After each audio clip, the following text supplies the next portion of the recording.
তুমি মনে করো আর কি তোমার মন চায় না, তুমি পারো না, তাই তুমি নামাজ পড়ো না। আসলে তোমার তাওহীদের সমস্যা। কোথায় সমস্যা? মানে আল্লাহ, আল্লাহ কে?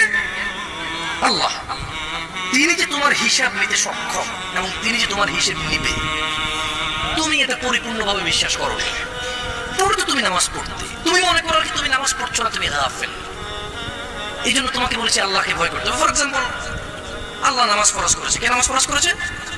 আল্লাহ। মুয়াজ্জিন আযান দেয়, তুমি নামাজ পড়ো না। তুমি মনে করো তোমার দান সাদাকা তোমাকে উদ্ধার করবে? তোমাকে ভুল শিখিয়েছে।